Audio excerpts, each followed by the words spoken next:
Craig and Lisa what they missed most about Brazil. Lisa said the people, and Craig said, without a doubt, feijoada. So let me welcome Craig Johnson to the stage. I know you'll enjoy it. Thank you.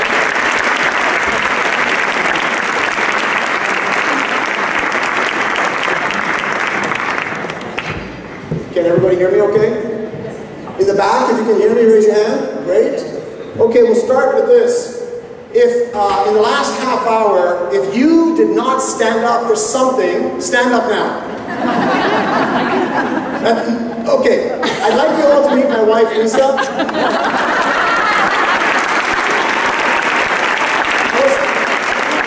I was going to say, if you stood up, it means one of two things. Number one, you haven't done anything to help this conference. Or number two, you're coming from India, which was clearly left off the welcomes. So welcome everyone. So this morning, the main presenters were standing down here. Whenever a conference kicks off, the presenters get really nervous. And we started talking about, what is a speaker's nightmare? And we started talking about technology. And we said, really, technology, we get very nervous because we put all this time into a presentation, and if the sound doesn't work, that's awful. Then someone said, whoa, what if the buses get lost on the way to the conference? That's bad. What if the introductions go really long so they eat into yours? These are not nightmares at all. Let me tell you what is a speaker's nightmare. This. No. This is not a speaker's nightmare because I had caipirinhas last night. It's a speaker's nightmare because the hotel where you're all staying was actually giving away free caipirinhas all night long. See, half of you don't even know what I'm talking about right now. So before we start, we need to do the Did You Survive the Caipirinha Night Test? So I'm going to give you a test, all right? But you have to be quiet. Remember, we're all educators, so we know that we process things at different speed. So when you get the answer to the post-caipirinha test, just raise your hand. Don't blurt it out. We always have those people who just want to blurt out the answer to show everybody else how smart they are. Just raise your hand, and we'll see how we can get the hands up, okay? So, we're going to solve for X. Right now, all of you that are in the humanities, all of you that are readers, you've already clocked out. You saw the X. It's an algebraic equation. I'm not interested. I'm just going to put my hand up. I'm right in the middle of the crowd. Craig doesn't know my name. He won't call on me. Ready? Here we go. We're solving for X. Raise your hand if you know what X is. This is the post-caipirinha test. I only see 12 hands up. Okay, some of you still don't know. I'm going to give you multiple choice. Alright? Now raise your hand if you still can't solve for X.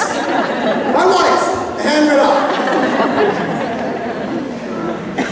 It's C. So, once upon a time, ladies and gentlemen, there was a book. And the book was Jim Collins is Good to Great. So Jim Collins and his team at Stanford went out and they basically spent years studying why do some companies go from good to great and other companies just stay good or begin to decline towards mediocrity. And this book was a big, big hit in the corporate world.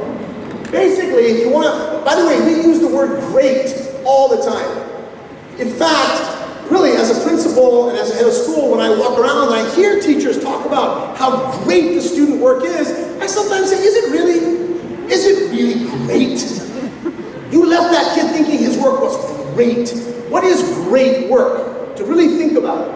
Well, the work in this great was, of the 1,500 companies that they studied, they only gave the title of great to 10.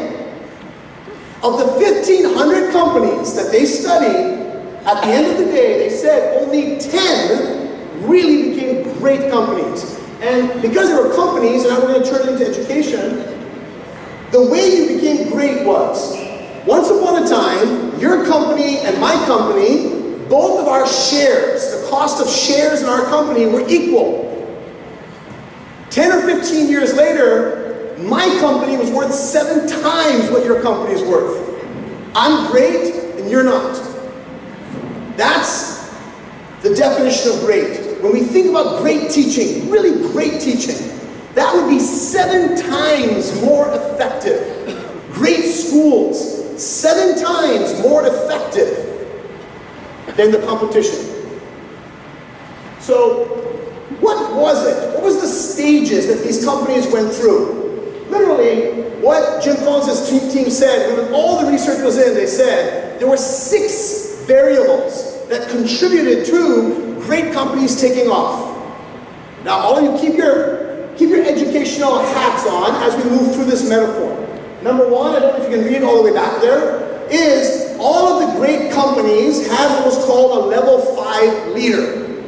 I'm not going to talk about it. Look it up. Level 5 leaders. Number 2, all the great companies didn't ask you whether you had ever taught IB before we hired you. We figured out whether you were a great teacher.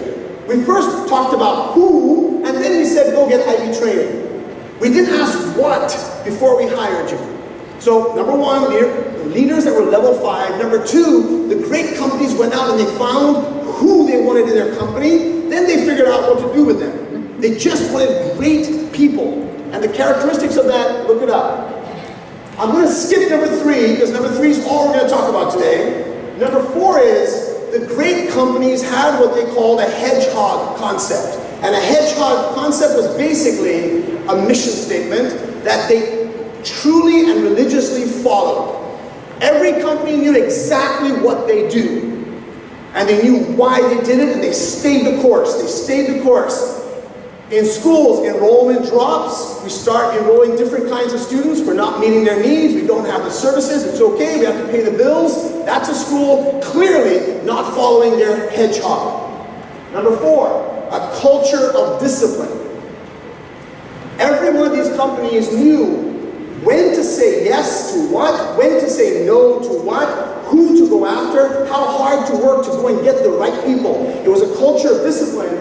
And lastly, remember this book was written 15 or 20 years ago, these great companies used technology as an engine of their success. So, boom, published work, the whole world, really the corporate world, is really paying attention to good to great. It becomes a bestseller, people change their practices, but this one is where schools fail. We have great leadership, we go after and get great teachers, we stay the course of our mission statement, we definitely use technology as a facilitator for our schools. What we fail to do is to confront the brutal facts. And what this means here, I don't know if you can read it back there, is the faith that our school will do well.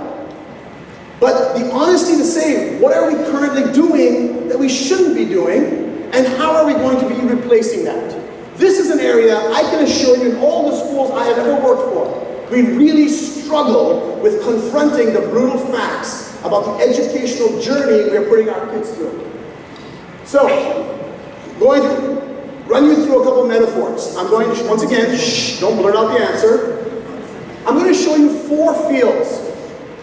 And I want you to think to yourself, which of these fields does the best at confronting the brutal facts?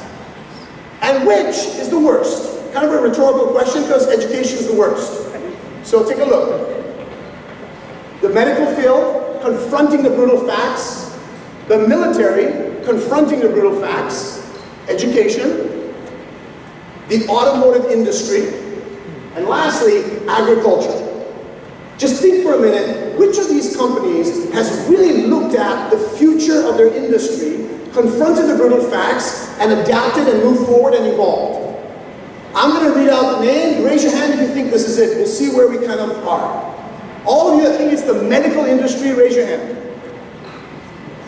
10. How many of you think it's the military? Raise your hand. Maybe 100. Education? A couple people. The automotive industry? Excellent. Thank you, Mr. Musk. And agriculture?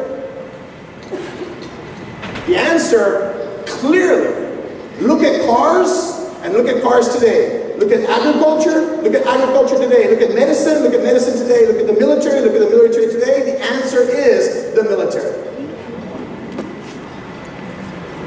So, case study. I'm going to run you through a case study of the military confronting the brutal facts. And you need to start thinking, as I'm going through this, how does this apply to education? We've got to make the metaphorical jump from the military to education. Okay, here we go. I'm going to use the US military. Once upon a time, there was a branch of the military called the 1st Cavalry Division. And they looked like that for 164 years. For 164 years, they rode horses and they had rifles and they chased things, they shot things. And it worked for 164 years. What they did, remember everybody, stay with me with the metaphor. What they did for 164 years worked, and they were one of the most effective branches of the military. And then, one day, something happened. One day, something happened, and they had to confront the brutal fact that this guy on a horse with a rifle is not going to solve for this problem. And that something happened on December 7th on this year, and it was Pearl Harbor. How could riflemen on horses fight this war? Again, think to yourself, what could be an educational boom? Pearl Harbor, where we know the game can never be the same again. Planes flew down, they dropped bombs, and they took off. And our horses just can't follow them to Japan. So what happens? Within 1 year, ladies and gentlemen, talk about confronting the brutal facts, and this is about the military. If we do not adapt, we lose the war. That is this, the essence of this is, within 1 year, within 1 year, horses became mechanized. It's the same branch. It's still called the 1st Cav. But now they were mechanized because the war was being fought in Europe, and Europe had roads for the most part, or they had sloping prairies that we could take the tanks over. So boom, and for 22 years, the cavalry adapted, they became mechanized, they were in tanks, and they were successful. Woohoo! And if nothing had happened, I'm telling you, if nothing had happened, today we would still be in these kinds of tanks because there was no reason to evolve. Where's the Pearl Harbor? And then something happened. Again, think about the something that happened is the next big war was fought in Vietnam and Korea. Tanks don't work in mountainous rainforests. The horses would not work in Europe. The tanks would not work in Southeast Asia. So boom, 6 months. Within 6 months, they moved from tanks to helicopters. Still called the Cav. It's still the cavalry. Horses, tanks, and now helicopters. And the 1st Cav was great. They were flying all over. They were defeating the enemy. Success. Well, let's not talk about it. And then they're like, you know what? Why do we have to have a human being fly this thing? Why can't we just do it with drones? Now again, using military as an example to us as educators is just sickening. It's sickening to know that the most effective field for the evolution and confronting the brutal facts and staying relevant is the military. It should be medicine. You would want it to be education. You would hope it would be transportation. It's the military, because if you don't adapt, you die. If you don't adapt, bad things happen on a global scale. And we right now feel like if we don't adapt as education, nothing really bad is going to happen. I mean, look at our kids. They're amazing. They're getting great at, like Paul said, there's so much good stuff we're doing that we don't have this sense of urgency. Nothing's banging down our door, so we just kind of don't get around to it. So, what was the cavalry? And what is the cavalry? In essence, it's the same thing. It's a military that's mobile. So this confronting the brutal facts, again, this weekend we're going to be taking a look at what are the brutal facts about our systems that need to be evolved, reimagined, revolutionized, redone. Let's take a look at education. If this was a workshop right now, I'm going to show you 3 questions. I would ask you in your groups to really define this. Think about it. Question number 1, what must happen? What absolutely has to happen to force us to an inflection point?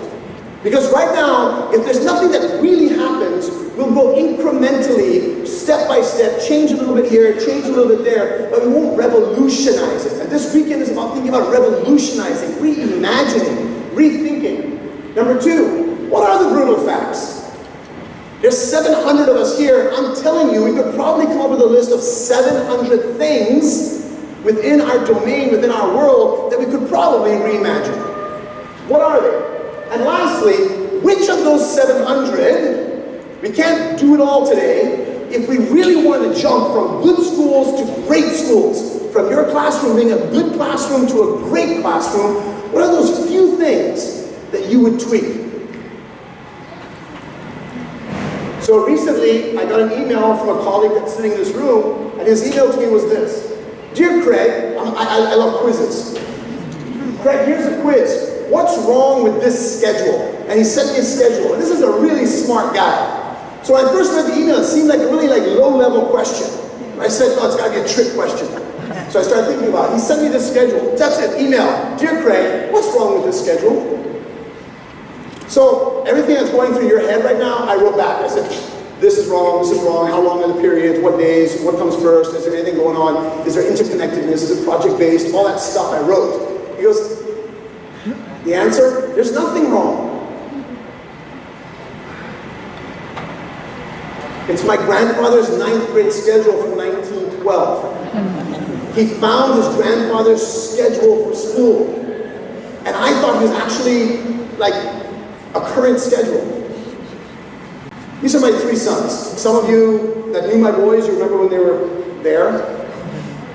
My oldest son, Lee, was born in 1982. He's turning 35, or he just turned 35. He'll tell you he's turning 29, but it's 35.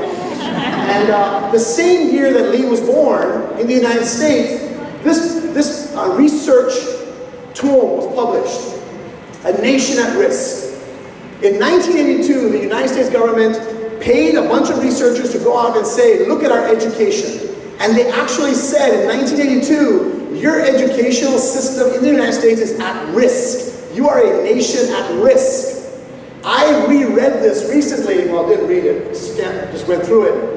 It could have been published yesterday. It literally sounded like someone had just done this. And in 35 years, you have to ask yourself, what have we done? Okay, quiz. Once again, we all process at different speeds, so shh, right? It seems like so long ago. It seems like so long ago.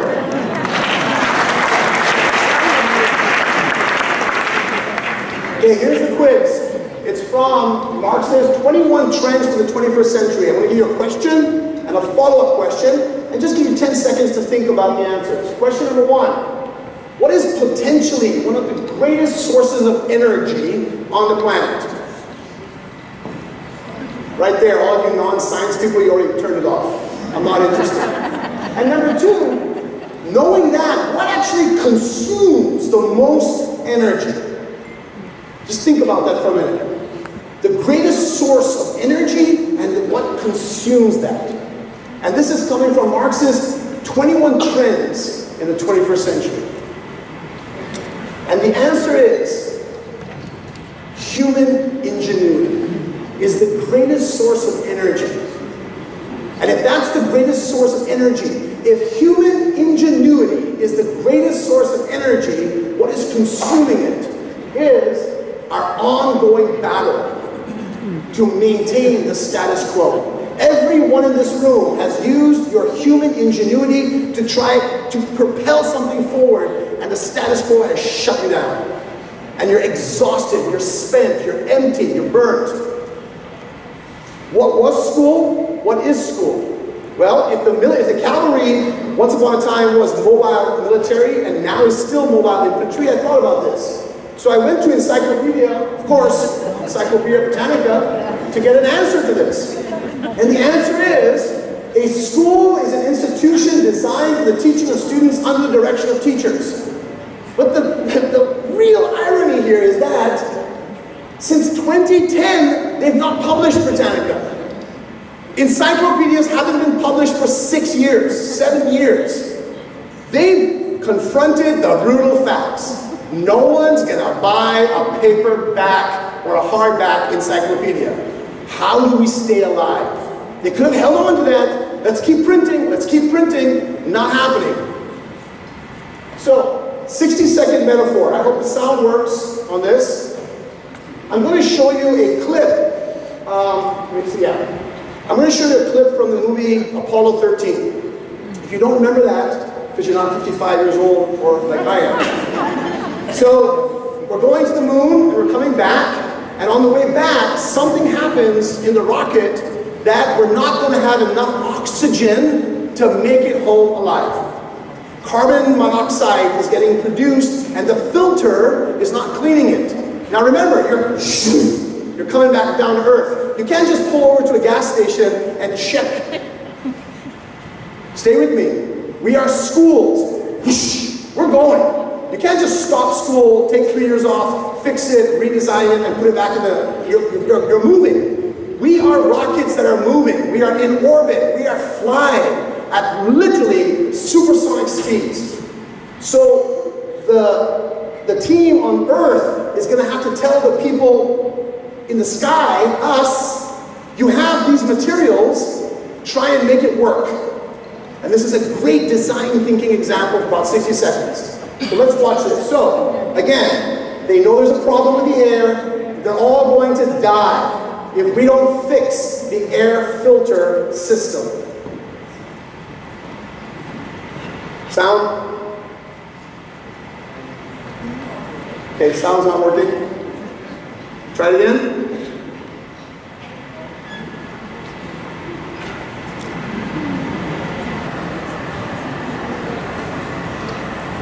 Sound not working?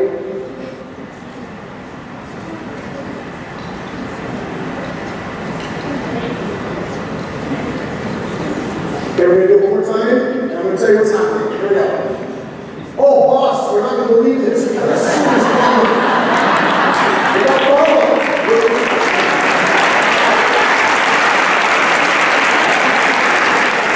Stop talking. Listen. All right. So, where were we? Boss, we got a serious problem. And it is a contingency that we had not planned for. So they're telling the boss, Ed Harris, this is something we never planned for. And he's like, what do you mean? Well, we have a round thing that has to fit into a square.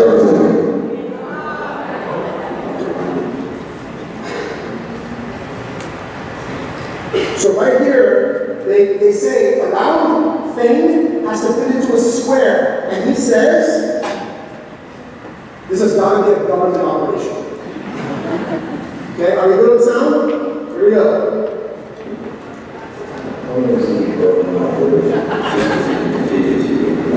This is a contingency you never planned for. Well, it's just you do. Just think for a moment all the contingencies in education we never planned for. Think about it. All the online learning, the technology, the social media, the ability for kids to go and just learn on their own. These are contingencies I hadn't planned for when I was going to become a teacher. This is not a contingency. Our schools are flying, man. They're moving. We've got a problem. And then we're taking around home. Right. So here, think of this as like the curriculum team. The curriculum team said, this is what we have. We have 120 days, we have this many teachers, we have to do this. Now how can we use all of this to make our rocket survive and flourish? Okay, listen. These upstairs. And is this one, we got to come through. We've got to come through. Ladies and gentlemen, we must come through. We got to find a way to make this fit into the hole for this. nothing but that.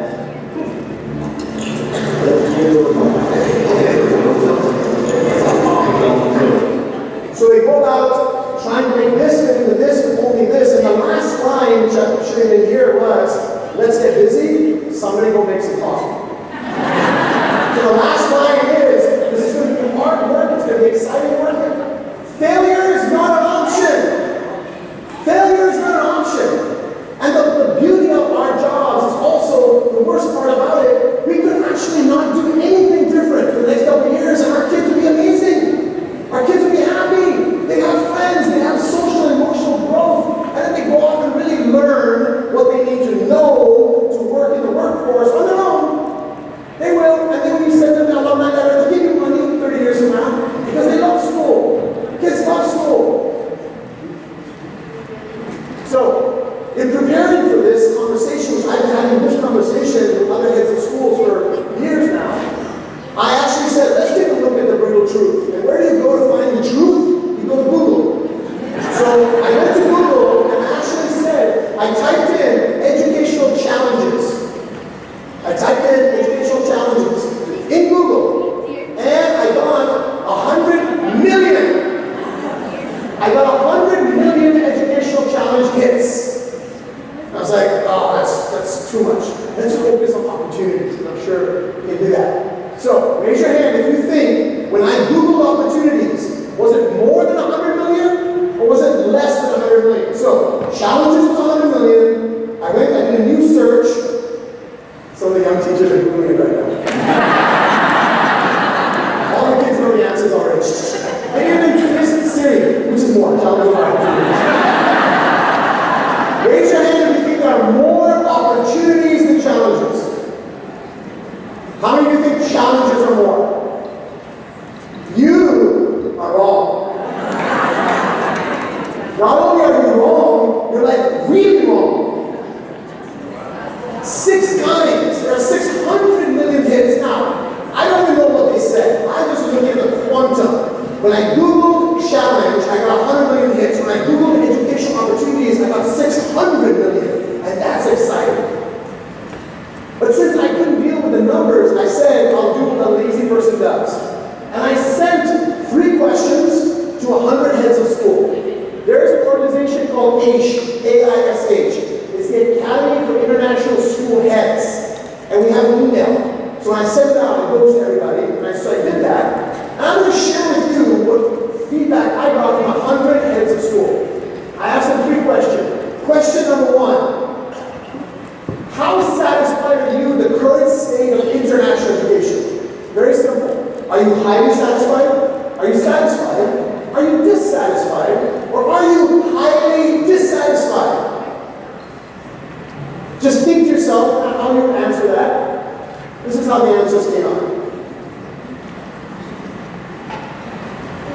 In other words, only 40% of the heads stepped back and said, you know what? There's so much room to get better that I'm actually not satisfied. And I'll tell you right now, in any other field, if my end-of-year survey came back like this from my community, they would fire me. If only 40% of my teachers and parents were satisfied with my job, the job I was doing, I would lose my job. But yet, 100 heads of school said, that's kind of where we are. So in other words, there are brutal facts. Question number 2. I said question number 2 to them. Looking out into 2020, so there's 100 heads of school. Craig's asking me a question. I actually said, I have to do this presentation and I'm too lazy to look at Google and do all this stuff, so just give me the answers. What would you consider the most relevant challenges and opportunities? And then they wrote back, and I had 100 different emails. It wasn't like a survey. I had to put it all together. And I want to share some of this with you. This was the #1 challenge. For you to understand this metaphor, I'm going to start clicking. And when I click, an arrow will appear, and the arrow will point at something. Try and think to yourself, as far as an analogy or a metaphor, what might that be for #1 educational challenge as agreed upon by 100 heads of school?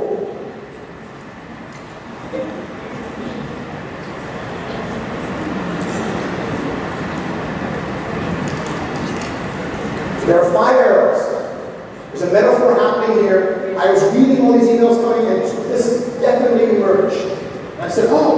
they're saying. The number one challenge is that your school, EARJ, there's a previous school and there's a next school.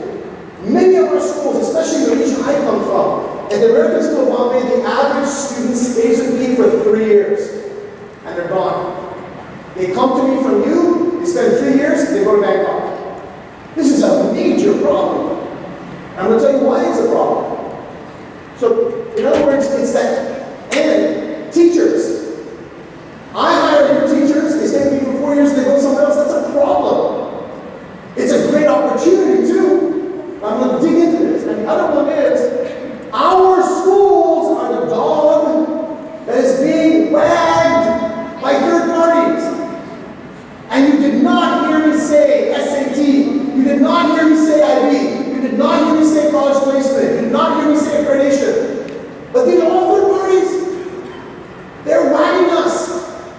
And it's one of them. Imagine if every international school in the world decided we weren't going to do X, X would die.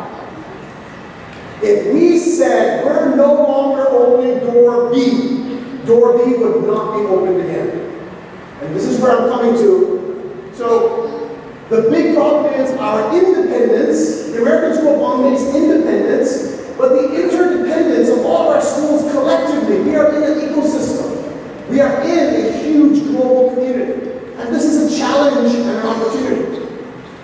So, in words, the challenge is this. It's a fine balance. How can the American School of Bombay be as relevant as possible for my kids?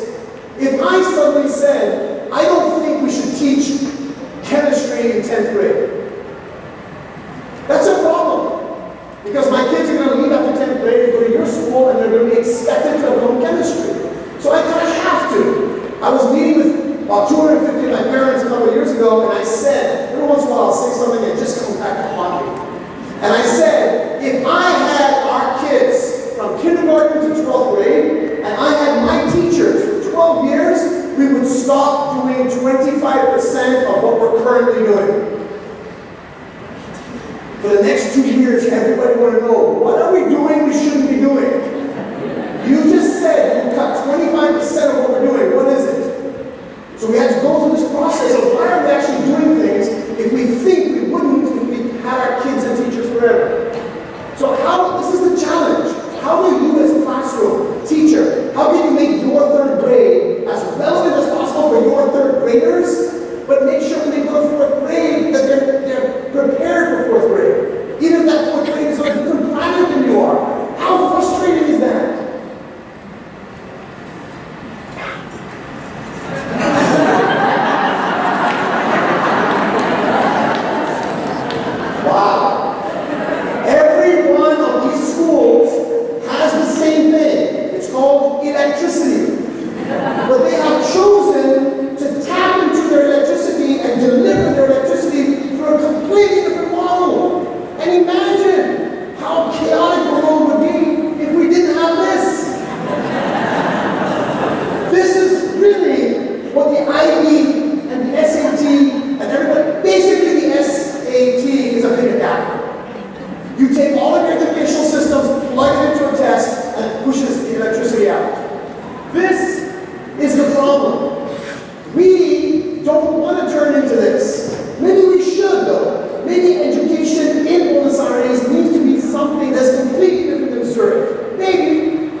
Two last things.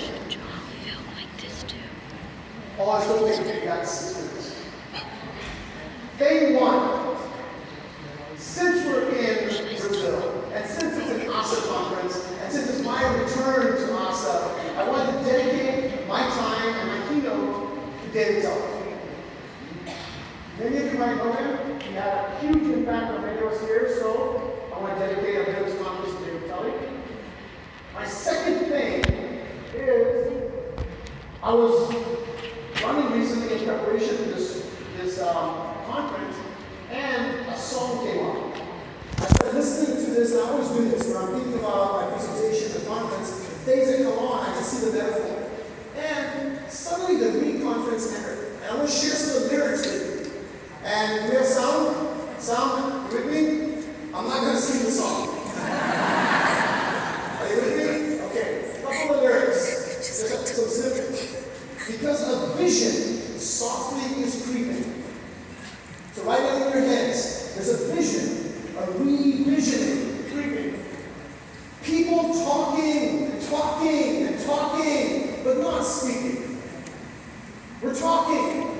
People are hearing and hearing, but you're not listening. You're not listening. You're hearing. I'm speaking. You're not listening. I'm talking. I actually went to a conference once, and right in the middle of my talking, I started to lift up the house and play the word else, and then enjoy it. I always roar, bring it in, go! And you're like, yeah!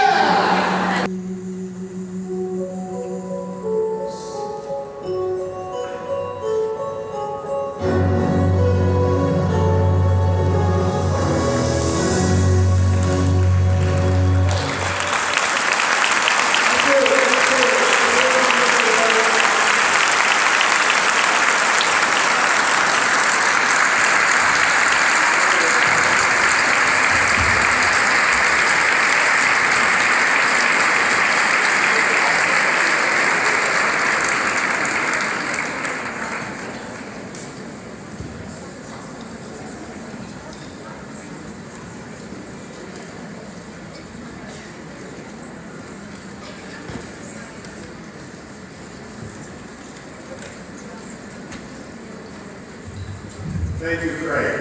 We could have had a better introduction to read. I don't know. A couple of little things.